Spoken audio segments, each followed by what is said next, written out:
में शिवशंकर पांडे जी मौजूद है। मैं जानना चाहूंगी कि अभी तक इन्होंने 4 साल में अपने ग्राम सभा में क्या क्या विकास कार्यों को अंजाम दिया और आने वाले 1 साल के लिए क्या रूपरेखा तैयार किया ताकि इस ग्राम सभा का कार्य अपडेट हो सके। शिवशंकर जी, आपका हमारे चैनल में बहुत बहुत स्वागत है। नमस्कार। Thank you so much. आपने अभी तक 4 साल में अपने ग्राम सभा में क्या क्या विकास कार्य किया है? जी, हमारी ग्राम सभा में जो 4 साल में चल रहा है, नाली खंजा, ये तो आम बात चल रही है, हर ग्राम पंचायतों में चलती है। विशेषकर नए युग जनरेशन के लिए हम अपने ग्राम पंचायत में खेल मैदान के लिए एक महत्वपूर्ण उपलब्धियाँ सरकार के द्वारा जो आई है वो हम बनवा चुके हैं और पब्लिक को समर्पित कर चुके हैं। और आने वाले समय में हमारा विचार है कि ज़्यादा से ज़्यादा विकास किया जाए और सरकार के द्वारा जो स्वच्छ भारत मिशन के तहत गांव को स्वच्छ, देश को स्वच्छ, जिले को स्वच्छ, देश को स्वच्छ रखा जाए, उसी कड़ी में हम अपने गांव को स्वच्छता की तरफ अग्रसर कर रहे हैं और ज़्यादा से ज़्यादा प्रयास करें स्वच्छ रहे हमारा गांव, तभी हम लोग विकास कर सकते हैं। आवास और शौचालय कितने की आवंटित है? इस कार्यकाल में जो इस पंचवर्षीय चल रही है, इसमें हम करीब 70 से 80 आवास दे चुके हैं लाभार्थियों को, और जो लाभार्थियों को जो दे चुके हैं वो निहायत निर्धन और गरीब परिवार से वो संतुष्ट हो चुके हैं। और आने वाले समय में सरकार के द्वारा जो भी आच्छादित होगा वो। अगर मैं बात करूं आपकी ग्राम सभा में स्वास्थ्य के बारे में, तो स्वास्थ्य की आपने क्या रूपरेखा तैयार की है? क्योंकि हमारे उप मुख्यमंत्री ब्रिजेश पाठक जी स्वास्थ्य मंत्री हैं, स्वास्थ्य के प्रति काफी जागरूक भी है, तो आपने कोई स्वास्थ्य को बेहतर बनाने के लिए पैरामीटर तैयार किया आपकी ग्राम सभा? जी, स्वास्थ्य के विषय में जैसे संचारी रोग एक सरकार के द्वारा चलाया गया था, उसके तहत जो गाँव में स्वच्छता अभियान चलाया गया, स्वच्छता अभियान के तहत जो गाँव को स्वच्छ रखा और स्वास्थ्य केंद्र बेलसारा में नियत रूप से चले, इसके लिए हम लोग सरकार के द्वारा जो दिए गए हैं कर्मचारी उस पर नियत जानकारी रखते हैं और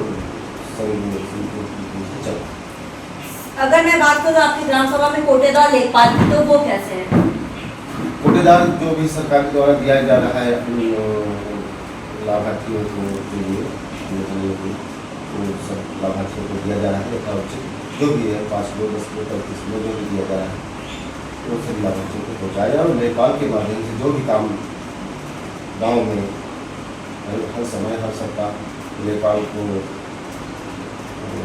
निगरानी के तौर पर हर लेखपाल आते हैं और हमसे मुलाकात करें, गाँव के पब्लिक से मुलाकात करते हैं और गाँव की समस्याओं को सुनते हैं।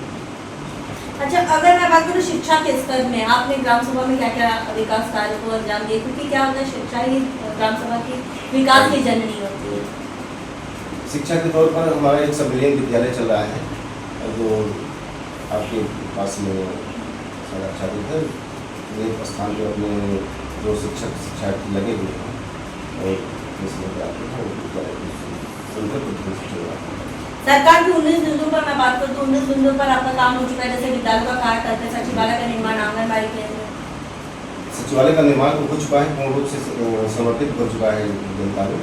और आंगनबाड़ी केंद्र, चूँकि हमारे गांव में 2 आंगनबाड़ी केंद्र हैं और दोनों आंगनबाड़ी केंद्र की मांग के लिए हम कई बार प्रार्थना दे चुके सरकार के पास, जबकि आंगनबाड़ी संचालक महोदया 2 हैं हमारे, वो दोनों लिख कर दे देती हैं कि हमारा आंगनबाड़ी विद्यालय में चल रहा है, तमाम शासकों में चल रहा है, लेकिन ऐसा नहीं है, पेड़ों के नीचे चलाया जा रहा है तो उसको हम चलो कार्रवाई। आपका कोई सपना अधूरा रह गया? 2 बार से प्रधान है, जनता का प्यार आपको मिलता है, जनता के बीच में जरूर काम किए होंगे तभी आपको प्यार मिल रहा है, क्योंकि प्रधानी का चुनाव सबसे बड़ा ज़्यादा टफ होता है, ये किसी पार्टी विकेट से नहीं होता, ये व्यक्तिगत चुनाव होता है। तो आपका फिर भी कोई सपना अधूरा रह गया जो पूरा आप कराना चाहते हैं? अब सपना यही है कि हमारी छोटी सी ग्राम पंचायत है, 1700 वोट और 2011 की जनगणना के अनुसार सारे डॉक्यूमेंट, सारे वित्तीय व्यवस्था चल रही है। अब उस उद्देश्य से जनसंख्या ज़्यादा हो चुकी है तो हर व्यक्तियों के पास, हर वर्ग के पास पहुंचना मुश्किल होता है, लेकिन हर 7 मजरों में हम ध्यान देते हैं कि 7 मजरों में हमारा विकास कार्य पहुँचे। सरकार के द्वारा जो भी दिया जा रहा है वो 7 मजरों में थोड़ा पहुँचे, लेकिन ये जो शादी एक विवाह घर आ रहा है, अगर ये मिल जाए तो जनता की बेहद आवश्यकता है और सरकार की कड़ी में आवश्यकता भी है। तो इसके लिए आपने लिखित आवेदन किया है? क्योंकि मैं पूरे उत्तर प्रदेश में काम कर रही हूँ, बहुत से प्रधानों के मालूमात नहीं है कि जो भी चीज़ें ग्राम सभा में नहीं होती उसके लिए लिखित आवेदन करना, उसकी पत्नी पे आप हमें भी व्हाट्सअप करते हैं जिस पर त्वरित कार्रवाई होती है, तो क्या आपने कभी इसके लिए लिखित आवेदन किया है? उस समय सांसद जी थे हमारे श्यामा चरण गुप्ता जी, उनके पास भी गए और बोले कि हाँ ठीक है, हम बनवा देंगे, भैंसारा में एक शादी का निर्माण करवाएंगे। उनके द्वारा भी कोई कार्य नहीं हुआ और सांसद जी जो हमारे समय चल रहे हैं उज्ज्वल रमन सिंह जी, अब वो तो नेता पक्ष से आते हैं तो हम नहीं कह पाएंगे उनसे कि आप कम करें, लेकिन उनके पास भी गए थे, पुनः आश्वासन दिया ठीक है आप करवाएंगे, यही आश्वासन दिया। उन्होंने कोई विकास शादी विवाह के घर पर भी ठीक है, आप विकास भवन में एसडीएम को डीएम को दे करके आप मुझे व्हाट्सअप करिएगा, लखनऊ से आपकी पूरी मदद की जाएगी। अच्छा, आपकी ग्राम सभा में एक समस्या जैसे मिली कि कई जगह रोडों की समस्या देखने को मिली है, जिससे आवागमन में परेशानियां जनता को सबक मिलता जा रहा है। इसका निवारण आप कब तक करवा देंगे और इसका रीजन क्या है? क्योंकि बहुत से प्रधानों को जल मिशन कार्यक्रम से भी रोडों का थोड़ा बेहाल देखने को मिला है, तो इसका हमें पता चाहिए कि आपका रीजन क्या है। विधायक जी के द्वारा जो भी दिया गया है 100 मीटर 200 मीटर हर गांव में दिया जाता है भाई, और वही हमारे गांव में दिया गया है, वो भी बनवा के, लेकिन 2 किलोमीटर की कचना राज वहाँ पे निर्माण के लिए पक्की रोड बनवा दिया जाए तो इससे 5 गांव का संपर्क बन जाएगा। गोठी, बकरावा, बेलसारा, भनौरी और बजरिया 5 गांव संपर्क इस मार्ग से जुड़ेंगे। अगर बन जाए तो होगा। हमारे गाँव हमारे पास इतना वित्त नहीं है मेरे कि हम बनवा दें। अब छोटी ग्राम पंचायत इतना बड़ी रोड नहीं बना सकती। सरकार से आप और क्या मदद चाहते हैं कि आपकी ग्राम सभा का विकास हो सके और आम जनमानस से आप क्या कहना चाहेंगे? अब सरकार तो के द्वारा हम यही मांग करते हैं कि अगर जो भी विकास कार्य हो बेलसारा के लिए, भाई कोई बेलसारा तो ही नहीं, लेकिन अगर जो भी हो हमारे लिए अगर उपलब्ध हो जाए तो।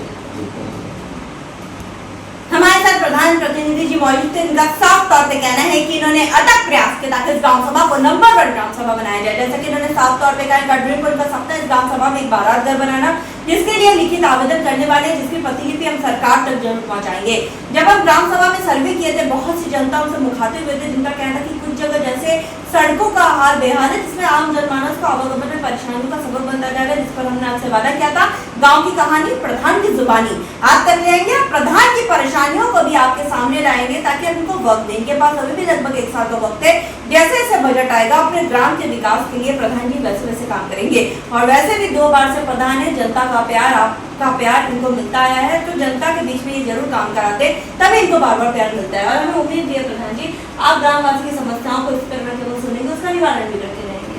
हमारा प्रयास यही रहता है मैडम कि हर गाँव वासी हमारे परिवार हैं, हमारे लड़के हैं, हमारे बच्चे हैं, हमारे बुजुर्ग हैं, हमारे श्रेष्ठ हैं, और सभी को प्यार भरा आशीर्वाद और शुभकामनाएं। बुजुर्गों को इससे प्रणाम और छोटों को आशीर्वाद। अब देखने वाली बात बस ये होगी कि इस ग्राम सभा को हम एक आदर्श ग्राम सभा के रूप में लखनऊ ले जाते हैं या नहीं। वीडियो जर्नलिस्ट संदीप प्रताप सिंह के साथ मैं मोनिका दास, आई न्यूज़ उत्तर प्रदेश, लखनऊ।